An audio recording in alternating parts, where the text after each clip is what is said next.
Hey everyone, and welcome to the June edition of Miss Lee Live. With me, I have Brent Kerr. Hi. Hi there. Uh, we have not even met or tested or done anything before right now, have we? This is pretty much it. So this will be fun for both of us.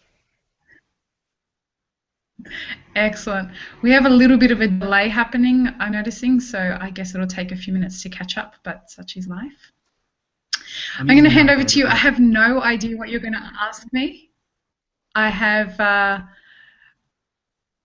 I'm pretty nervous about what you're going to ask me, but let's go. I just imagine It's all 3 minutes over to of you. you. This Go interview is ahead and over. knock. Yeah, for sure. Look, first of Nice. all, what have you been working on of late? What's been happening with you? Uh, so the next album project is heavily in the planning phase. Love and Other Delusions. We're going to be planning that right up until the end of this year. The album is going to be co-written with my whole fan base, and further than that, I have also been working on the music spring. I have been working on new music that I'm writing for other people. I have a new writing partner that I'm trying to, we're just kind of feeling some stuff out, seeing how well we write together. We actually write really well together, but we just want to see what we want to do with that stuff. Yeah, basically just a whole bunch of that kind of thing. Outstanding. Outstanding. Are there any themes, like new themes that you've actually been thinking about introducing? I know a lot of your earlier stuff, fear and dealing with fear, was very big on some of your early stuff. What can we expect Mm-hmm. moving forward? I really thought that this interview was going to get all funny and happy and fun, and you go straight to the jugular. I love it. Oh, I will get there. Don't Um, get me wrong.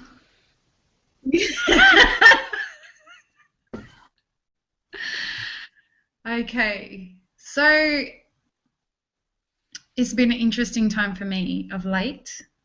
It's funny the way that all of this works. You decide that you're going to go on a new writing project and start writing an album around certain things. And this one's called Love and Other Delusions. So you kind of think, well, I'm preparing myself for this journey that I'm going to go on. And then shit shifts. And when it shifts in ways that you never expected it to. And I guess that's what I wanted with this. Like I decided that I wanted to create this project because it's something that I really want to explore. I feel like I don't know what love really is. I feel like I have an idea of what love is, but I feel like there's a lot of bullshit around that notion of what love is. And I need to understand it. And 100% of the people that I speak to about this topic say that they don't really understand what love is either. They thought that they did, but then when we really started talking about it, they were saying the same kind of thing. So this project, the theme of it is not just love. The theme of it primarily is the illusions around love and the delusion that it is. And it terrifies the hell out of me exploring that. Because the second you make the choice to go and look at that, you really got to look at it. And that's not fun. Mm. You know what I mean? Yeah, it's one of those things. It's also our how we see love changes from when we were a kid to teenager to our 20s it continuously changes. It's not the sort of thing where it's like, oh yeah, I know what that is. We did know what that is, and now we know what that is, and tomorrow we'll know what it is, and they're not the same thing. I couldn't agree more. The thing that I think that does my head in about this topic, and I wasn't ready to write an album or even a song about this before now. You know, I feel like I've been, all the work that's come before this has prepared me for this project.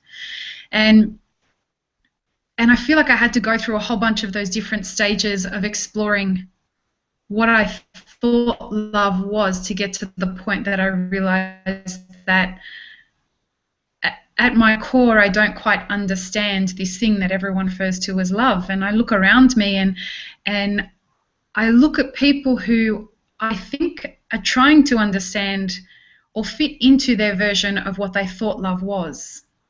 Do you know what I mean?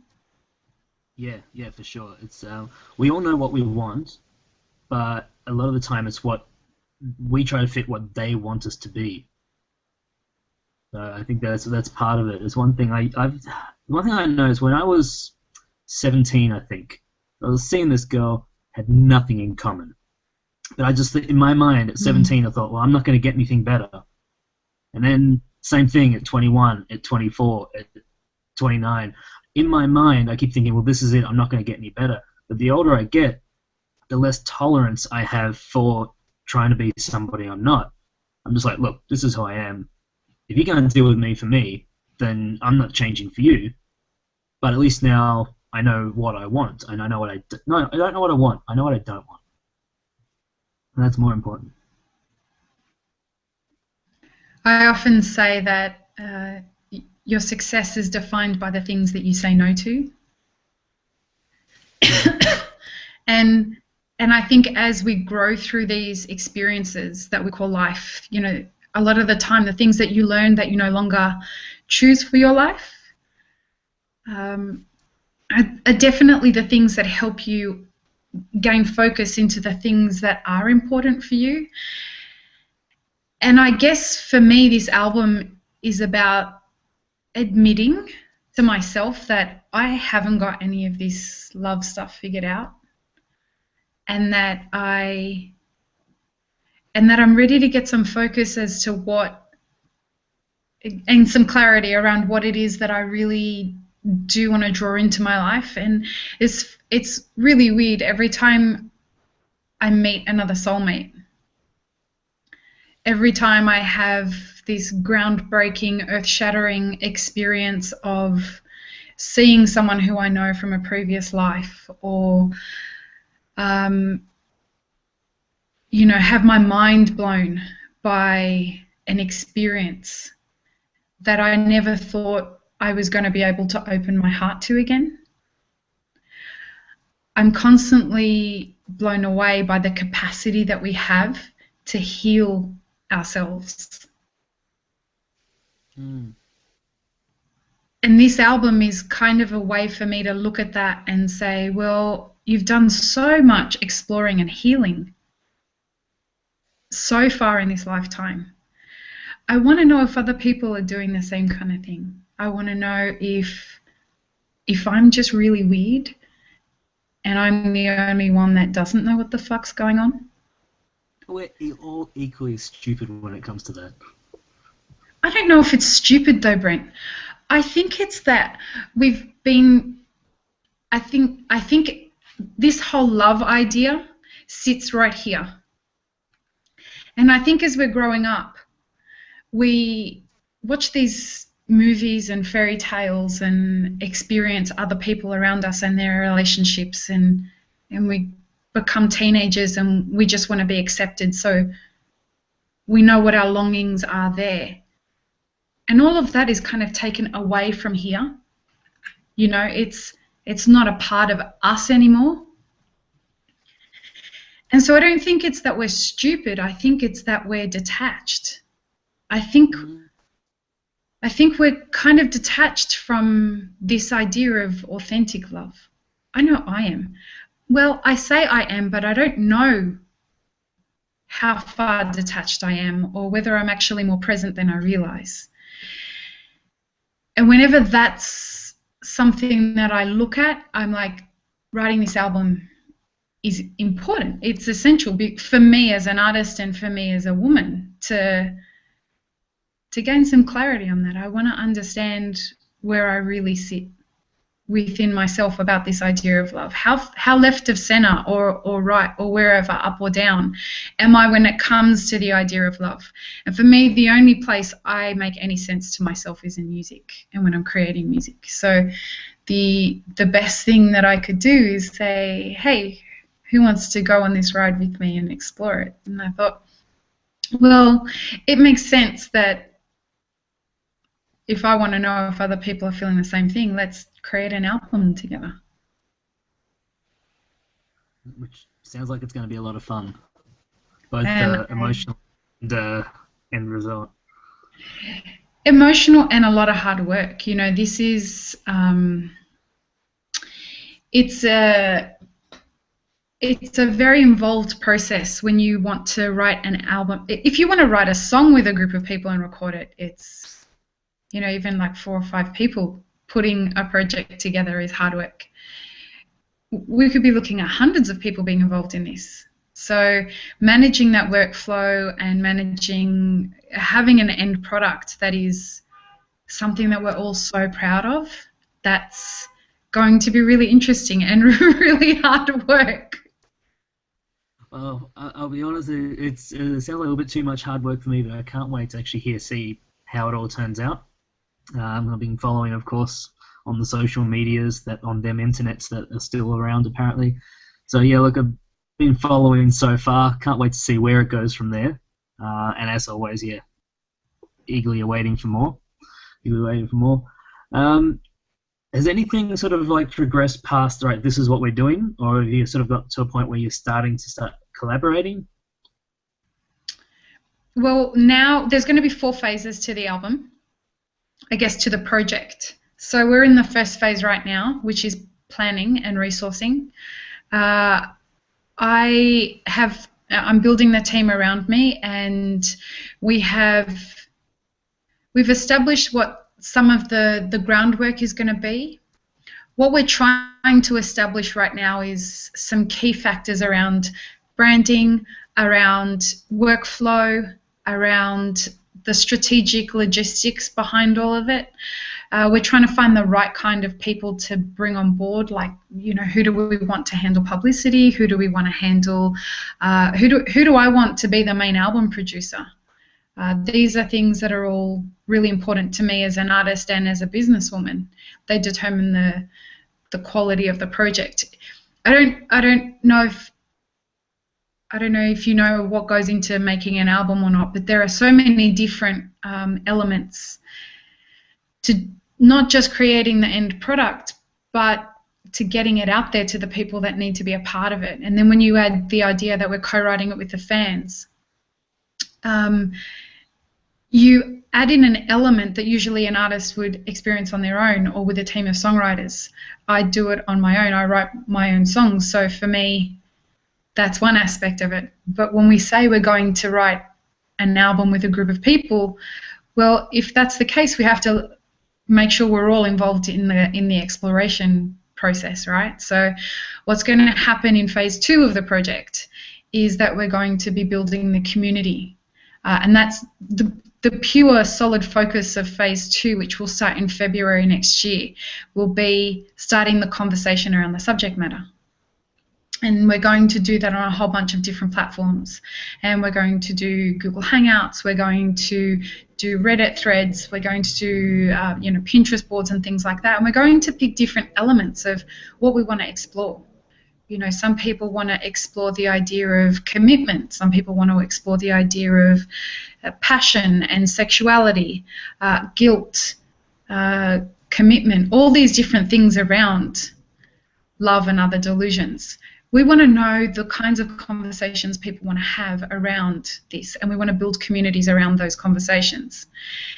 And we want to explore the different points of differences and hear people's stories and get inspired by that.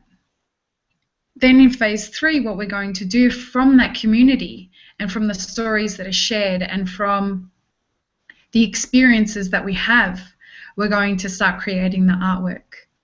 And the artwork will be the album, but we're encouraging people to create other forms of artwork, so photography and paintings and drawings and sculptures and crafts and different things so that we can collaborate it all and build it into the final product, which, while the end product is meant to be an album, if this project goes the way that it could and it gets on as grand a scale as it can, it could be a lot more than that. We have to see who comes to the project and who wants to create it with us.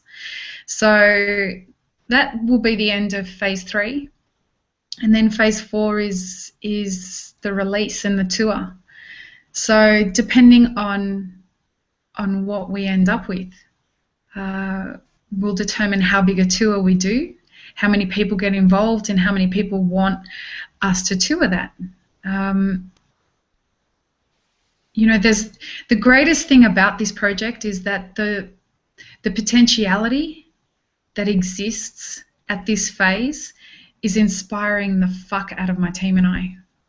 And if we can translate that and get it to the people that want to be involved in this conversation so that they can explore it for themselves and be a part of creating something that really does help them understand what the depth of love is in their life. And maybe it results in them invoking some changes. Maybe it results in them showing more gratitude and being more grateful to what they've created in their life. For me, that's what I want to get out of this. For me, I want us to start a global conversation about what the fuck are we really experiencing when it comes to love and authenticity, and what illusions and delusions have I created around that. And I can only do that in my own life. I can't change that in anybody else's life. But I can maybe play an instrumental role in starting to trigger that thought processing in other people. And that's what I'm trying to achieve with this project. That's what my team and I are trying to achieve with this project. It's like any conversation sort of had, really. I mean, you may not realize that you feel one way about a certain subject until you start talking to somebody, and you may not even touch on that subject. It just changes your point of view. It's just sort of like just a conversation you may have with one person can change everything else from there. It's just sort of like, so you might have your opinion, this person might have theirs. You might not even try to clash opinions or make people see your opinion. It's just that just one little thing, maybe not your whole thing, one little thing might rub off on me, which might rub off on somebody else, and then that person's life just, it's this way now. It's just, no, hang on, I don't want to be doing this. I want to be doing this. And that's why I wanted to have this experience with everyone. Because, I mean, I can go off and explore what love and other delusions is in my life. But I want to be affected. As an artist, I really want to be affected by other people. As a woman, I feel, or just as a human, not necessarily as a woman, but as a human, I'm curious. I'm curious at a brain level and at a soul level. How does everybody else feel about this, and how do they experience it, and how do they think about it? Because, like I said, 100% of the people that I speak to, when we start talking, usually it'll be like, do you know what love is? That's usually a question I'll ask people. And they may start off saying yes, but by the end of the conversation, well, not even the end, within a couple of questions, they're like, I never thought about it that way. I never thought what the difference between what I thought love was and how I'm experiencing love now.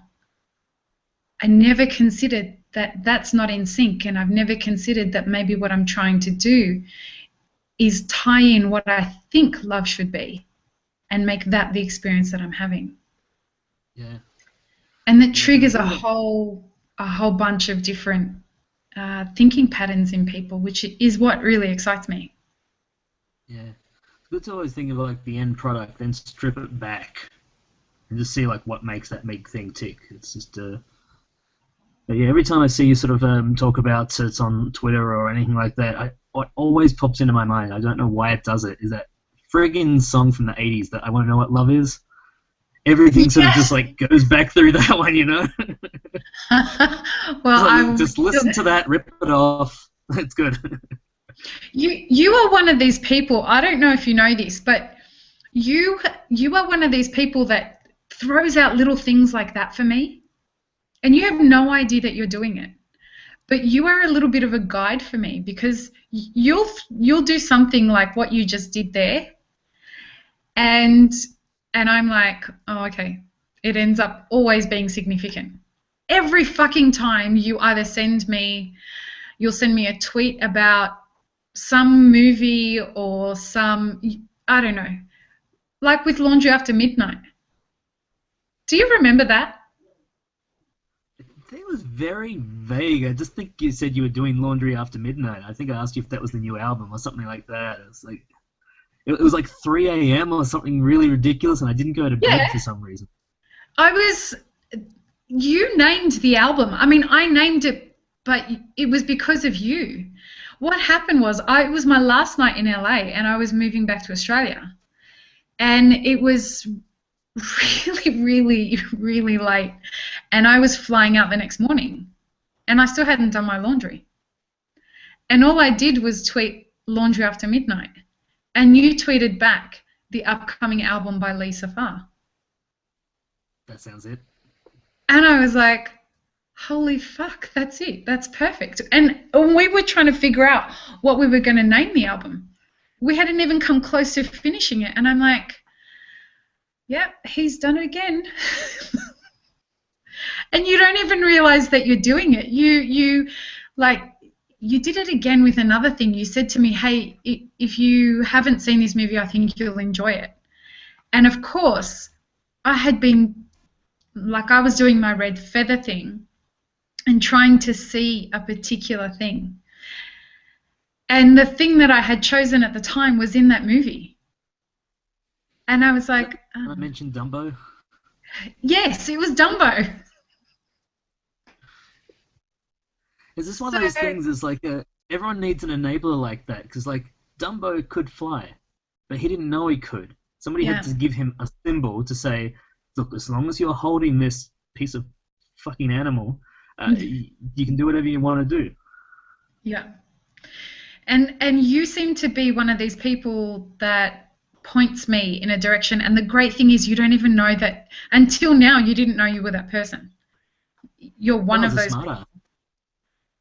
Sorry? I was being a smart ass, to be honest. That's the best part about it. It's like you were completely unaware that you're doing it, and I'm just paying attention. So when you tell me to, when you suggest things like that to me, you're one of those people who I'll usually go and watch it or I'll do it. And the weirdest thing about that was I had been thinking about Dumbo around that time. And I had never seen the movie. And then you said something about Dumbo, and I'm like, fuck, okay, I'm listening.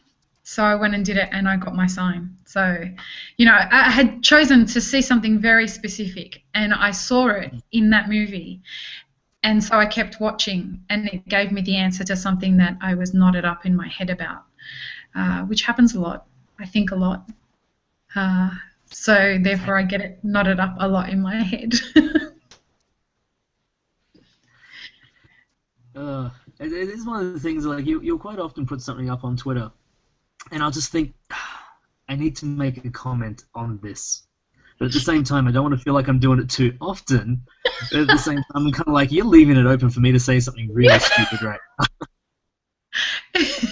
Yeah, pretty much. I tend to just put shit up there. What I have noticed is that nothing for anybody is unique. Like, we're all having the same experience at a different time. And we all reflect different parts of ourselves at different times. And so while you're a larrikin and you are one of the biggest smartasses I've seen on Twitter, and it's awesome to watch you do that, there's an element in you when you do engage my tweets and things like that. I tend to see right past the larrikin and see the intensity in you, and even though you joke back, I can see that it's beyond the joke. Do you know what I mean? Yeah. Everyone's got to put like a story behind it. Say again? It's like a I'm gonna put a story behind it. You know, like, even though you're just sort of making like a smart ass comment, I don't like just to make a pointless smart ass comment like that's what she said. You know, well I will, but I also like to have like a little follow up in there as well, as if to say, all right, here's something really stupid, but here's a little nugget of truth in there as well. Yeah, nice, nice. It's I was talking with someone who has had a lot to do with my branding recently, and we were earlier today. She was saying, so who are the kind of people that engage your music and you and what you do? And she's like, who are your people? I said, authentic people. That's the kind of people who find this music. Authentic people. They're of all different walks of life and all different age groups, and both men and women, and from different nationalities and all over the world. But the one thing that we all have in common is that we're looking for authenticity. Yeah. And it was the first time that I'd thought of it that way, that I could put it down to a word. As an artist and as a businesswoman, you kind of struggle sometimes to understand who you're talking to. When I look at this as to why I create music, I make music for me. I write my songs for me. Any way you can do it. Yeah. I don't write music so that I can put it out there and go and perform it and have people tell me how fucking brilliant I am and blah, blah, blah, blah, blah. That's got nothing to do with anything. Yeah. The reason that I do music publicly, the reason I put it out there, is because I want to connect with people. Nothing that I'm experiencing is unique to me, and I'm not in any way creating anything that hasn't been experienced before. But I do get contacted by people saying, this really moved me, this helped me understand parts of myself that I never understood before. So that keeps giving me a reason to keep creating. People tell me how the music affects them, and that keeps giving me a reason to continuously record stuff and put it out there. This album's going to be no different.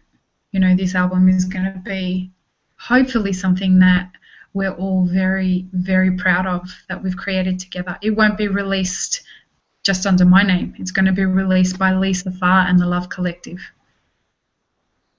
I remember them from the 80s.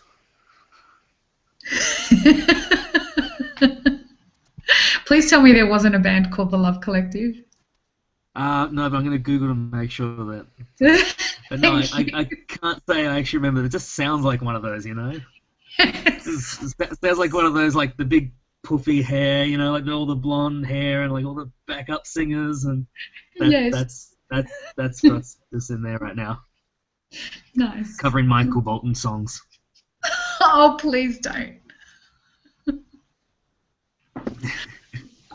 I promise there will be no Michael Bolton covers in this album. I'm out. Awesome. No, it's I know it's going to be a very serious topic, but it does sound like it'll be a lot of fun and hard work, as we were saying. But I guess one of the best things you could probably have somebody say after they've finished listening to it is, "That disturbed me." Yeah, fuck yeah. It's probably one of the best compliments. I remember there are a couple songs that I have that that people have done that for, and even at a live show once. This was probably the most interesting thing that happened to me with regards to that.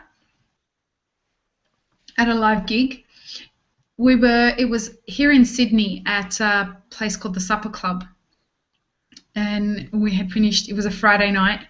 We finished the first song, and all of a sudden, like, the crowd's clapping and cheering, and this one guy is booing. And I thought that was strange. I tried to ignore it. We go to the second song, and he did the same thing at the end of the second song. And my band my music director at the time turned around and he said to me, just ignore it. I'm like, fuck, I'm not going to ignore this. I said, just said on the microphone, what's your problem? And he said, I didn't come here to feel. It's a Friday night. I came to have a good time. I didn't come here to feel my emotions. Good point.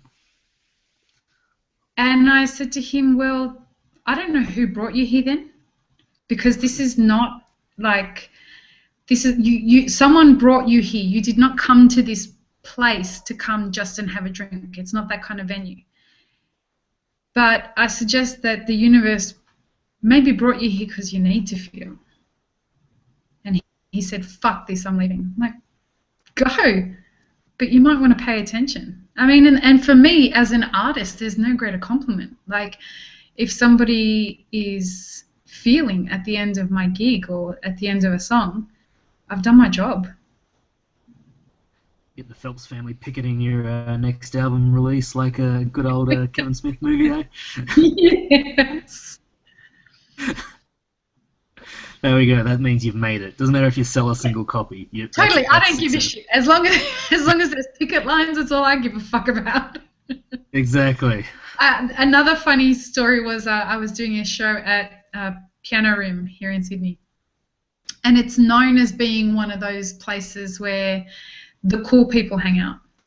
And I turned around, and there was this guy at the end of a song. I turned around to grab a bottle of water, and the bar was behind me, and there was this guy drinking his whiskey, crying his eyes out. And I made a mental note that I had to go and see this guy. I'd never seen him at a gig before. It was a sellout show, and I was wondering who the fuck this person was and if he was all right. So I walked up to him after the gig, and I'm like, hi, I'm Lee. He said, I know you are, and I don't like you. You made me cry into my whiskey. I'm like, sorry? I'm really sorry, but what happened? He's like, I just came here to have a drink. I've had a shit week. I came here to have a drink, and then you sang some song about a mother and a baby, and I was fucked. I'm like, well, it's a typical response to that song. I had the Sweet Angel, and he broke down about it. It turned out that his wife had lost a child during labour, and you know, it was intense for him. So I'm never going to apologise to anyone for making them feel. I think that we need more artists out there that are trying to do that. So yeah. What's your next question? question? Get some kind of response from somebody, you do own a part of them. It's totally coming back to my favourite topic of comic books. The Joker once said something of why he does what he does with the flamboyance, and he said, "Why don't you just kill them?" He said, "Because if you can make them, if you kill them, if you torture them, if you stab them, that's all you're doing. If you can make them laugh first, you own them." It's just one of those things that just stuck with me, you know. Yeah. So it's like that's everything that follows. That doesn't. He owns you now because he got a laugh. Yeah. That's the thing. It's like, you may hate me for making you feel, but you'll never forget what that song did to you. And when people say, you know, I've got to come to one of your gigs, I've never caught one of your gigs, and I'm not gigging at the moment. Deliberately, I'm not gigging. I'm not in a place where I want to be gigging right now. But when they tell me that they do want to come to one of my shows, I often warn them.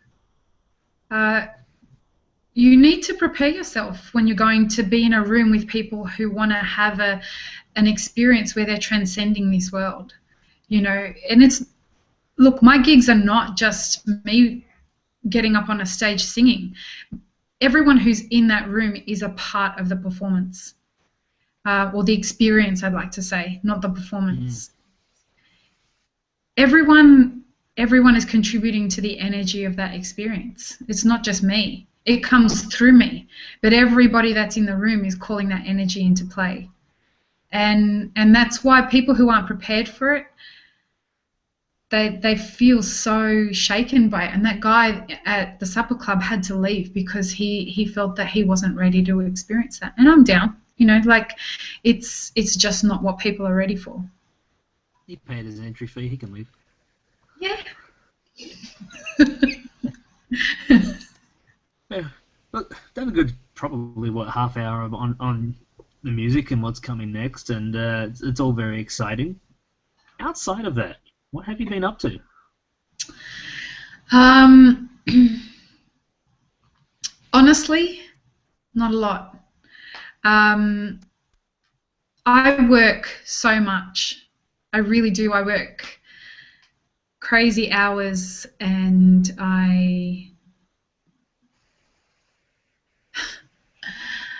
Okay, be more specific. I feel like you know Fair what enough. you want to ask me, but you're not really asking me. Yeah, I'm a very vague person when it comes to asking things. I guess realistically, like we know what you've been doing with putting up on Twitter of went out and did this today, went out and did that. What do you like to do? What's a good fun day for you when you're thinking I'm taking a day off from music? I don't want to sit in front of the piano. I don't want to do that. I love doing all that. I want to go out for the weekend and do something. What kind of things have you been doing just to get out? Um, First of all, that doesn't happen very often. Right. And it's never a weekend, it's more like hours. And so, what I'll typically do is go and find an amazing coffee that I've been wanting to try, and I'll go and find my favorite person that I know is making that particular coffee today. Coffee is a massive passion of mine. And if I know that there's a particular roaster who's brought in a particular kind of bean, and I know that there's someone who is highly capable of brewing that coffee, I will go and find them and have them make me a cup of coffee. I like watching movies, so I'll tend to do that kind of thing. I'll watch a movie, or I like meditating, so I'll go. I live in Bondi, so I just go hang out by the beach. I don't do a lot of the typical stuff that chicks do. Like, I'm not the type of person who will go Let's go shopping for the sake of going shopping. shopping. No, I loathe shopping. I I guess the main reason I loathe shopping is because of the fact that I think that the way that we are treated as consumers is what's the word? I feel like marketers and big corporates are laughing at us, Yeah. and I don't want to be around that. I when I do when I do go shopping, whenever I buy groceries and things like that, I'll never shop at the big stores. I get to know local businesses, and I spend my money with them. I really enjoy food. It's one of my big passions. So I go to really great restaurants where I know that the chef is really intrigued with food, and I am not, I'm vegan and I'm refined sugar free. So for me, when I do go out to eat, I'll typically find a chef that I know and go to their restaurant and let them know that I'm coming, and take a friend that I want to introduce to this amazing chef and have the chef cook for us. So it's that's the kind of thing. Going out for food and going out for great coffee, Sydney's a really good place to do that. So they're the kinds of things that I do for fun. They don't happen as often as I would like at the moment.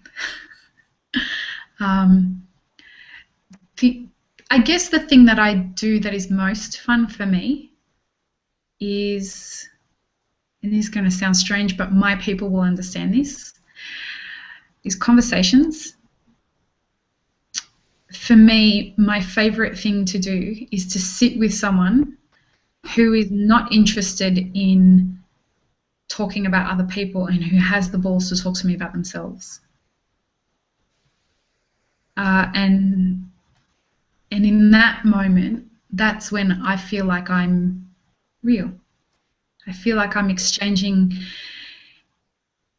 I feel like I'm occupying a connection with someone in a space that transcends everything that's going on.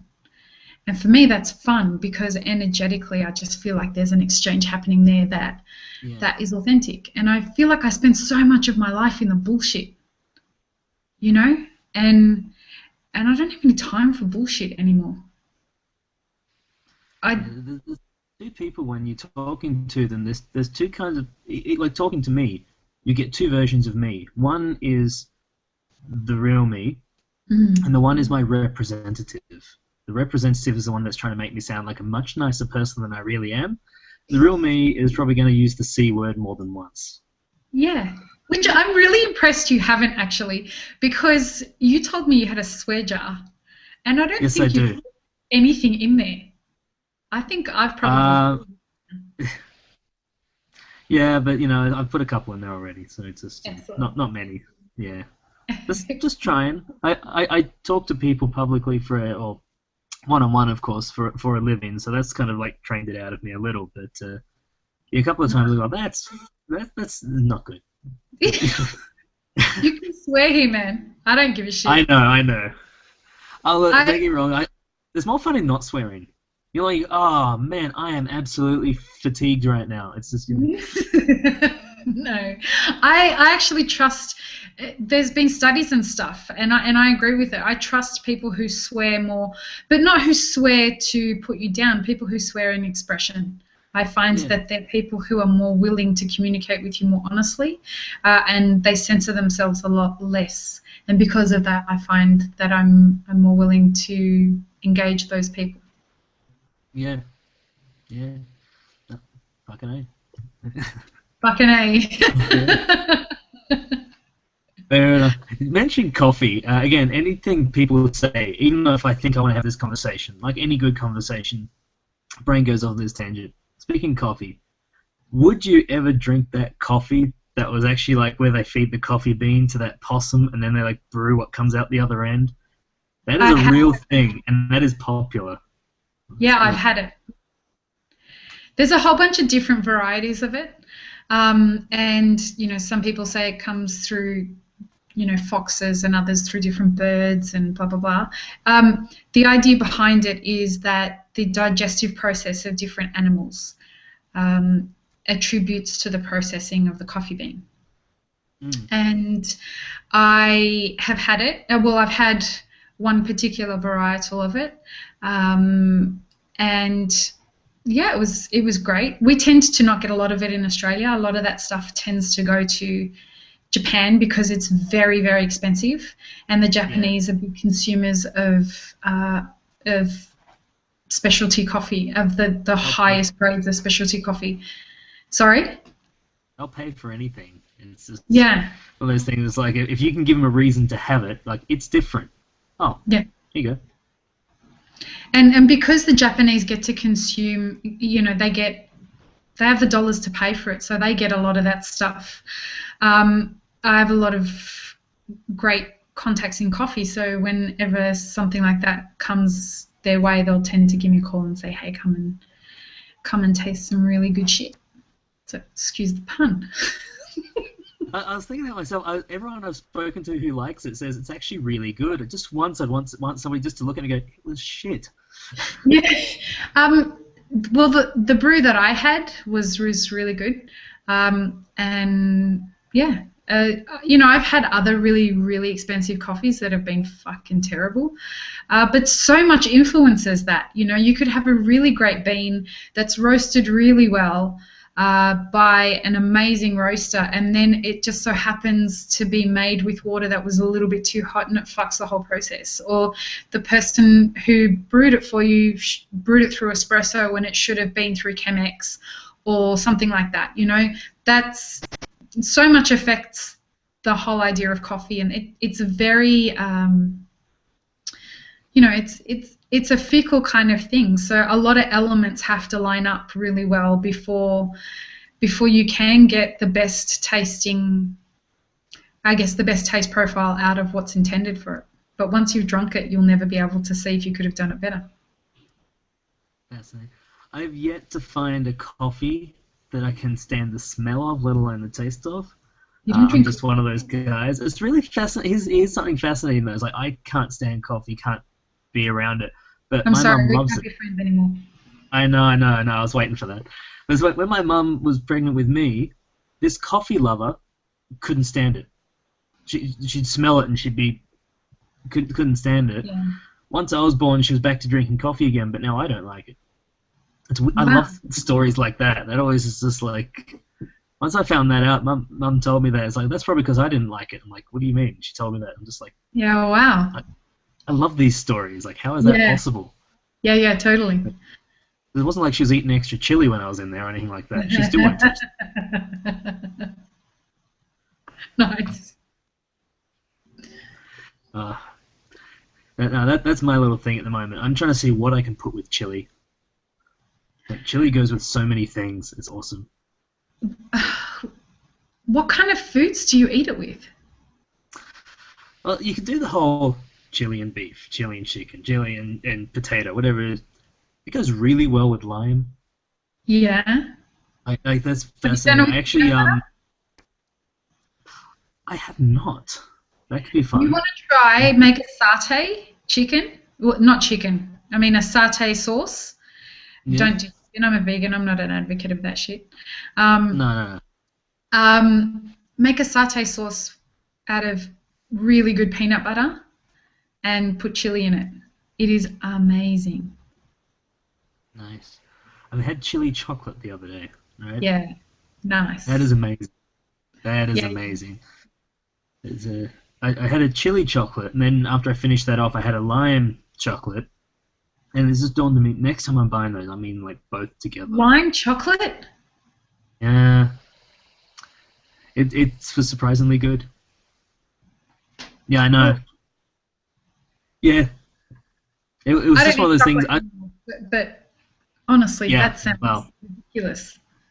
I'm one of those people, like you said, talking about marketing to suckers. If I walk through Coles and I see the word, I'm just like, I have never had that before. I must have one. Yeah. That's why like I was trying that, and it surprisingly worked. I'm very disappointed in myself. I'm gonna trust you on that one. Oh, of course, of course. Um, so you asked me something online. You asked a public question on Twitter a few years ago, something about would you ever do something differently, or is there ever anything where you would have done something a different way? And I gave you an answer. You said we need to discuss that one day. So I thought I'd mention it here, but I actually said to you once, had I saw the movie Clerks 2 about 2 months earlier, I would Oh, not be what? where I am right now. Yeah, tell me what was that you said to me? I remember because I thought, fuck, I haven't seen Clerks 2. I've got to go and see it now. We're both Oh, massive Kevin Smith fans. oh yeah. Um, Seen him live twice. have you really? I was Yeah. I was going to go and see him live when he was here recently, but when I saw some stuff of him and what's his name, Jay, Yeah. I thought this is going to ruin my whole Kevin Smith experience. I didn't want it to. I was heavily exploring Kevin Smith at the time, and I thought I just don't want to taint this. It's like when you go and there was an artist that I had been dying to see live. He was on my bucket list, Yeah. and I went and saw him recently and thought this was fucking terrible. And now I can't ever listen to any of his music ever again. So Yeah. yeah, I didn't want that. I wanted to be able to watch Kevin Smith movies for the rest of my life. But anyway, going back to your question, the I remember the tweet, but like I can't remember the specifics of it. Yeah. I Do can't you? remember exactly what it was. But have you seen Clerks 2 since then? No. Okay. I'll try not to spoil it for you, but the main theme of it is you've seen the first one, of course. Yeah. Um, Dante found the girl of his dreams, Yeah. um, and is working with Randall, not at the Quick Stop that burnt down. Different story. They now work at like pretty much McDonald's. And Dante and this lovely dream girl are going to get married and move away. And that's Yeah. the thing. It's all about Dante's last day working there. That's the whole. It's always set in one day. And they sort of got to the end of it, and they're in jail for watching a guy fuck a donkey. And no, this is in the movie. This is anyway. And whilst a Christian gets high and does things. But anyway, so they're in jail, and they're having this conversation about I can't remember how Randall says it. He said, "Man, if I'd have known that in 10 or 15 years you were just going to flake on our friendship, I wouldn't have even bothered with your ass." Yeah. It's just one of those things that it just sat with me. And I had just moved from Hobart to Melbourne, leaving my best friends, my family, my everything. I don't regret it, like far from it. Like it's, I think I more miss the people rather than the place. But I reckon if that movie had just come out 3-4 months earlier, I may not have moved. I think it would have been like, yeah, why do I want to leave my friends? Not forgetting all the new friends that I've made along the way. I'm not saying they're better friends. They're different friends, different path. We all know that, the whole story of changing paths and meeting new people, and maybe not the right path, but we've got to do it. This is one of those things. It's like I can stay here doing the same shit every day or drinking the same shit every day, but just got to get away. And that was the decision I made. But I reckon if I saw that movie just a little bit earlier, I may not have made it. But why wouldn't you have made it? I think that was it. The whole thing of that one, the whole point of that movie, and I'm very influenced by the guy, was all about the friendship. I think that was the main thing, and that was probably the toughest part about leaving probably my 3 or 4 nearest buddies. This family's family, no matter where you are around the world. You've still got your family with you, even if you've got a telephone. Your friends are something different. You need to keep your friends with you. That's one of those things. So I always say, like, your friends are the family that you choose. The family is the family you're born into, So I sort of like just up and left. And again, don't regret it. Happy I did it. In hindsight, I would do it again. But I reckon had I seen that movie around the time of making that decision, it definitely would have been delayed for a couple of years. Wow. That's the cool thing about art, though.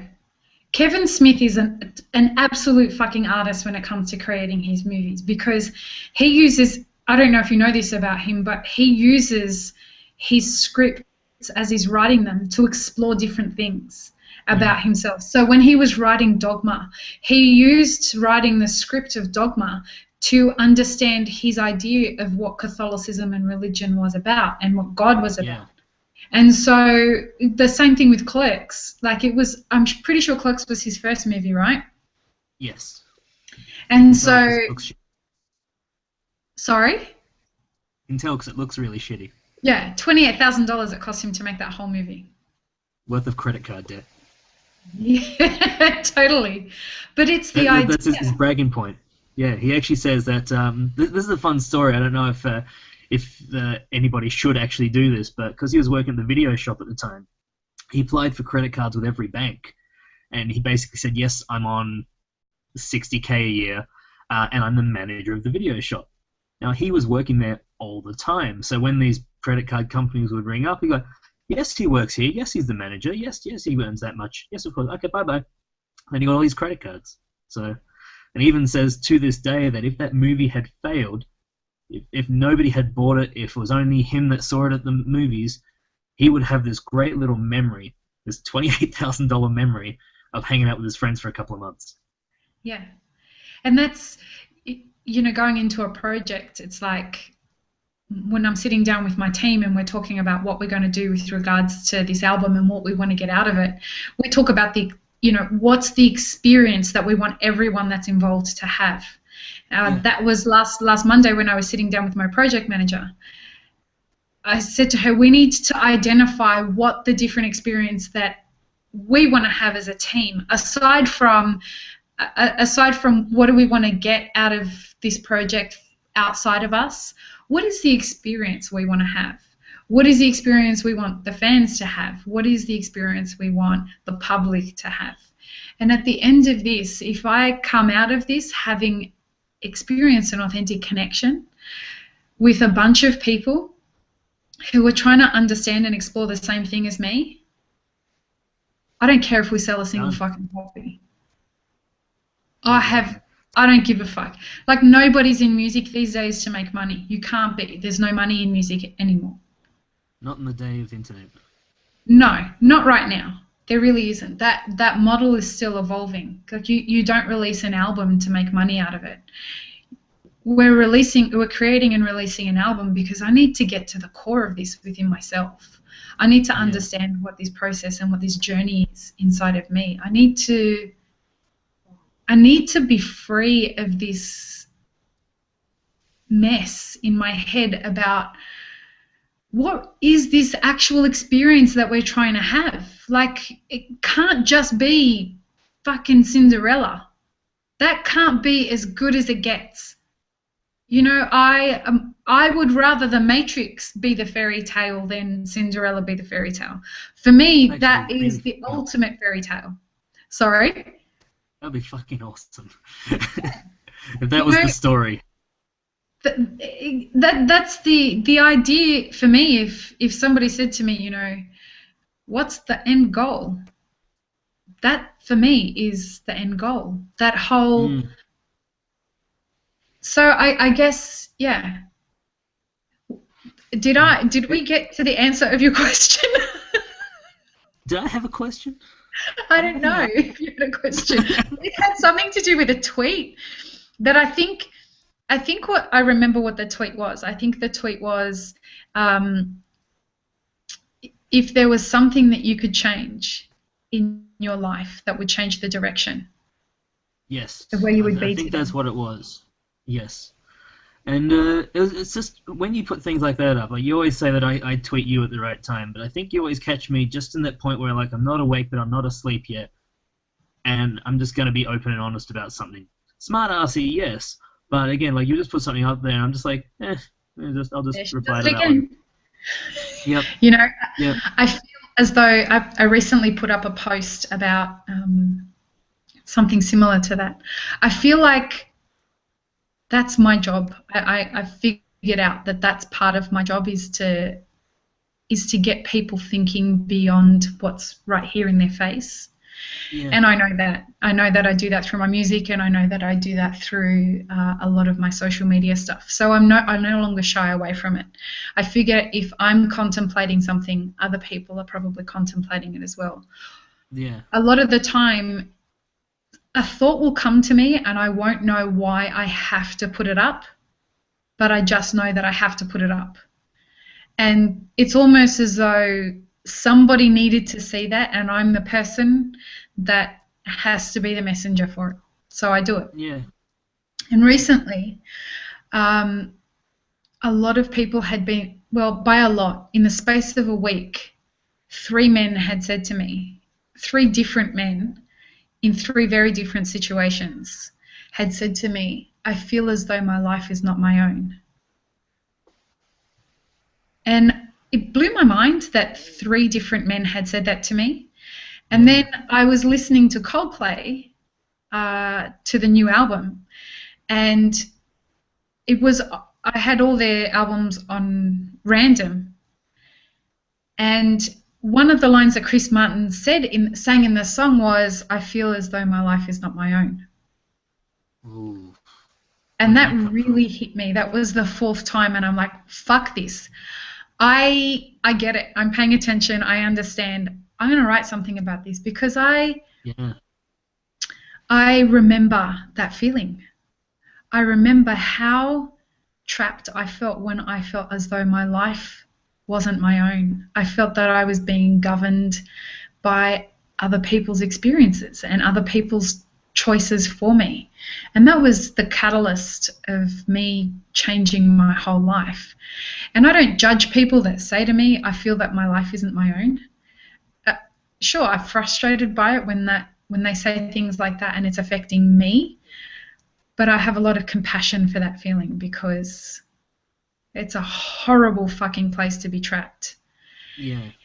And it's a process to get to that point where you realize, well, the only thing that can unhook me from this stronghold is a very difficult choice and a Yeah. whole fucking bunch of courage. And it was really interesting when I made that post about, and it was last week sometime, and I made this post just saying, if you're the people, like if you're the person who was meant to read this today, you know, this is the question that I always ask myself when I feel trapped or confused about something is, what would love do? And if you're the person that was meant to be reading this, love told me today to post this to you. Well, I got bombarded with private messages and emails and text messages from people saying, it was me that it was written for. I'm like, well, fuck, no, it wasn't just for you. It was for a whole bunch of people, because it turns out that there are a lot of people out there that are feeling trapped. There are a lot of people out there that are feeling that they don't own their lives. Mm. And for anyone who is feeling that and wants to know what I'm talking about, go to my website. There was a blog post put up about it. But we're going through a time right now where we're all shifting. Globally, there's a lot of shifting going on. And if you're feeling that you're stuck and you're feeling that you no longer belong in the life that you've created for yourself, that is a very valid feeling right now, because a lot of Yeah. people are experiencing it. Is that something that you can relate to? A lot of the time in life, no matter how good things are for you or how bad things are for you, there are always times where we think, I'm just the passenger. Mm-hmm. And as much as we would like to be, I would like to be the passenger if I was in first class. Well, why am I not in first class? What's stopping me from sneaking in, from buying that extra ticket? I know there's like, I've got so many metaphors here, just like running into each other that I'm about to derail. But it's just one of the things. It's like, yeah, I had around the time you posted that, because I remember reading your blog. Yeah, I was the one. Um, but I sort of had a bit of a read through that, and I thought, oh, that's interesting. I can sort of relate to that, but not relate to that. So like I took away bits that I needed to. And that day, we had a bit of a meeting at work because I was late and I got in trouble. And one of the things that they're actually talking about in the meeting was, don't be late. But we got talking about all these different things about where would you like to be in 5 years, in 10 years. And I'm one of these people, I don't like to have answers for that because I don't know. And I don't want to know. I would love to get there and find out where I am. Mm-hmm. Because where I was 5 years ago and where I thought I was going 5 years ago, believe me, it ain't here. And this is not even somewhere I would like to be at. But at the same time, I'm here now, and I don't have a problem with that.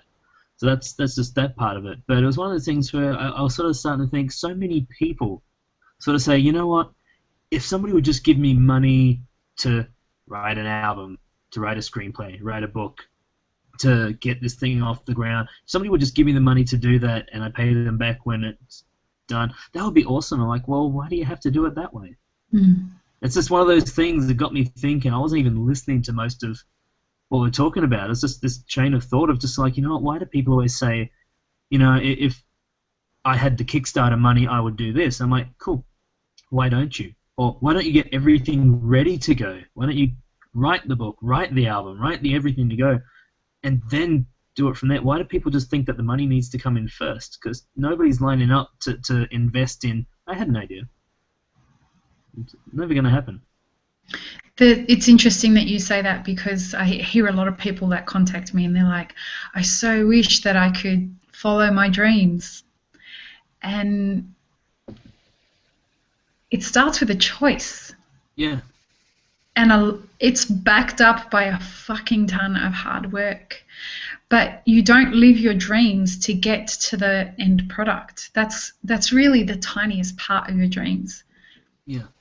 If there's one thing that I guess, like, I'm very transparent with you guys about everything that's going on with my music and with my dreams and with this big, life and thing that I'm trying to create for myself, and the experiences that we're trying to have together, all of us. And if there's one thing that I keep hearing again and again and again and again, it's like, you've come so far. And it's funny because I don't feel like I've moved a lot of the time. But then when you look back at how you've experienced things, you and I met around the time of the Twilight thing, right? It was huge. It was massive. It was Yeah. so much of a mindfuck, that whole process. It came out of nowhere. It suckered in so many people, and it was not in a bad way suckered in. Like I thought it was a good everything. Everything was great about it. It was a good franchise, and then it was gone. Yeah, and that was the thing. It was like, well, social media hadn't developed enough at the time in my career that I could have understood how to use that. Mm. Anyway, so all of that happens and you think, this is it. This is the big thing that's going to launch the career. And then you Yeah. realize, so you have this whole big, big, big, big, big, big, big. It goes away and then you feel like, oh, fuck, what happens now? Yeah. Then it just drops. You feel like it drops because there's all this hype around this stuff that you're doing and it drops off. Yeah. And what you aren't prepared for as someone who is living their dreams, and this is in everything that you're doing, you're not prepared for the fact that that drop is as much of a learning curve for you as the upward climb. And it's Mm. as important to your process of understanding who the fuck you are. It's as important as the upward climb. Yeah. And you don't have these big dreams or go on these massive journeys in order to get to the end. You get there to understand who you are. That's what the point is, Yeah. and that's why that's how I've come to realize that, who are you in relation to everything that you're experiencing and everyone that you encounter? Who is Lee, and how much have you achieved? And it comes back to what my personal higher purpose is. For me, my personal higher purpose is about inspiring people to their authentic happiness. And every time I get an email from someone saying that, they dared to start the path of following their dream after what they've encountered about my music or my brand, for me, that's another, yeah, wow, someone was inspired by this. It really doesn't matter how many albums we sell or whatever the fuck. It really doesn't matter. My life is so enriched by the people who engage me and the people Yeah. who engage me so authentically. Like, I get emails from people telling me the most honest things about themselves. I get people sending me songs that are of the most deep content that you're like, how the fuck have we created this community? Yeah. This is really cool. This is what it's about. For me, you couldn't give me $40 million that would match that moment when a little girl tells her father that she thinks that she can be anything now because she heard my music. Done. That's what I you want. can die tomorrow happy knowing that, like I'm starting to live my dream. And let's be honest, I mean, this great social media thing that you've got there, you're getting your fans involved in everything you do, and I think it's wonderful that this actually exists now, because it couldn't 20, 30 years ago. It physically couldn't. You had a little magazine column where you might write in, that'd be about it. But in this point, had your song made it onto that soundtrack, this probably wouldn't be happening right now. You may have had like another hurdle and another spring and another, may not have, but your path is not going to be this path. It would have been a different one. And it may not have been a happier one. I've got to tell you, a lot of the people that I have spoken to that were involved with Twilight, and this has turned out perfectly. Let me just say, this was the best case scenario for the way things turned out. without saying too much, everything worked out. I got the most that could have possibly come out of the Twilight situation with exactly the way it all happened. Awesome. Yeah, yeah. Oh, that's good. So let's have one more question because we've been talking now for an hour and 15 minutes. I don't know how the fuck that happened. Wow, I guess a lot that I could want to ask. Again, I kind of didn't want to set up too much because if I know what I wanted to do from start to finish, Yeah. we wouldn't have sidetracked, which is great. And we really touched on a lot of things that I wanted to. So I guess realistically speaking, I'm just going to do something a little bit fun for me. You said you're a movie fan. Now, I've spent the Yeah. last couple of weeks just watching heaps of Disney, and hey, look, I'm 34. I just went out and bought all the Tinkerbell movies, so yeah. Oh, that's adorable. Yeah, I know, right? Oh, I've been loving just watching cartoons so badly of late. Don't get me wrong, loved them my whole life, but I'm just really getting to appreciate. What are you watching? What are you like? What are those movies? The types of movies that you just put on and just think that's it, the phone's going off. Right now, okay, I'm going to answer this as honestly as I possibly can because there's two ways I could answer this. Right now, I'm going through some stuff in my personal life, and so what I'm watching right now are things that can help me unfuck my head about a particular situation that I'm going through. Alice in Wonderland, right? Sorry? Alice in Wonderland, right? Oh, it's so much more fucked up than Alice in Wonderland. Oof. No, what I mean by that is because I'm about to go into, well, I am now already in the planning for this album and trying to explore what are the things that I want to do. I think the kinds of movies that I'm watching right now are things that are about complexity and are about the idea of what romance is. I thought that I wasn't a very romantic person, and that's turned out to be not true. And trying to explore what I guess the film industry is trying to put out there to be romantic versus what my experience of romance is and what I think romance means. So I guess romance movies are something that I'm watching, but I'm trying to find some of the more intelligent romance movies that aren't trying to bullshit people into what romance should be. Yeah. If I'm the same. Sorry? I'm the same. Like, I'll watch a chick flick, I don't mind, but give me something fucking different. Yeah, if you want to watch something different, with when it comes to romance, there's a trilogy that I recently came across that I really enjoyed. Before Sunrise, Before Sunset, and Before Midnight. Watch those. All right. With Ethan Hawke. Her is a brilliant movie. Been told of that. Watch Her. That is a fantastic movie. There was, I can't remember what else I watched recently that I thought was brilliant. But yeah, so I guess I never thought that I'd be a romance kind of movie watcher, but I am. That's what it was. It wasn't a great movie, but it really got me thinking a lot, and it was Conversations with God. Oh, yeah. It's not a very good movie at all, but I've read the book, and a lot of what he had to do hit home for me perfectly at the time that I watched it. So yeah, does that answer your question?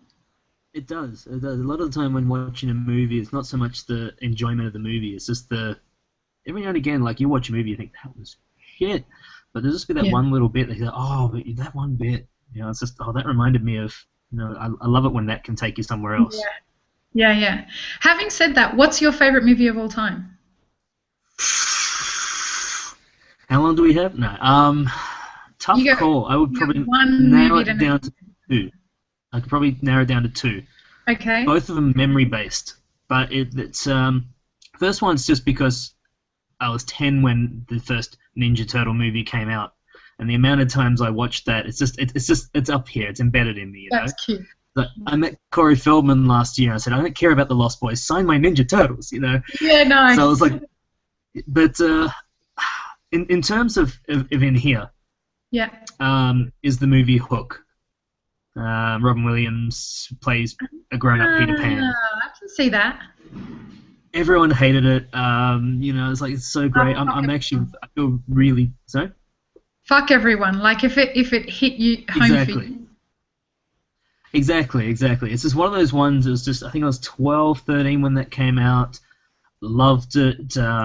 Had the video taped off TV. You know, watched it over and over and over. I just feel good watching it. I'm very lucky that next weekend, because the Oz Comic Con is coming to Melbourne. Love it. I wasn't joking when I said Comic Con was next weekend. Yeah, It really I was is. wondering if you were joking when you tweeted that to me, actually. It is actually next weekend. I actually work for the guys for Rooster and Rand who bought you out that last time in Yeah. Sydney, and a few others. And I actually have blessed that I actually get to be looking after the guy who played Rufio in Hook. Cool. So, you know, it's like I have met him in the past, but it's just one of those great experiences where I'm just like, it's where life does come full circle. You know, this guy's from a movie that's just been there for me after every bad day. You just, you know, you've got your go-to movie. You just, I want to feel happy. I want to feel sad. I want to feel reminiscent. And I get to look after this guy. It's not going to be weird or anything like that. Or will it? Um, but it's just one of those things, you know, it's like that's, you know what? That guy was a part of my childhood, whether he knows it or not. Yeah. And I just feel like, you know what? This is good. This is where it's at. Nice. Well, dude, thank you. That has been like a whole hour and 20 minutes of us chatting. I could probably keep going for about 4 or 5 days having a conversation like Probably. this. Yeah. We just I really really started appreciate you. opening too, didn't we? Sorry? No, that's all right. We just really started opening too, so that's all right. But yeah, I'll do this anytime. If you ever need another one, I'll jump on. Oh, awesome. That would be loads of fun. We're looking at starting these to be a couple of people. So in the lead up to next year with the community building, we're going to start doing a couple of group hangouts. So hopefully you'll come on board with that. Tell me when. Awesome, man. Thank you so much. It has been really pleasure. great to meet you and actually get to talk to you one-on-one. Without the 140 character limit. Without the 140 character limit. Exactly. I hope you're going to get involved in the album too. I think I might have to. It sounds like it's going to be a good or bad. It sounds like it's going to be a ride. I like that. That's probably the quote of this conversation. There you go. Nice. Excellent. All right, dude, have a really great night. Peace, love, and peanut butter. Bye bye. See you, bud.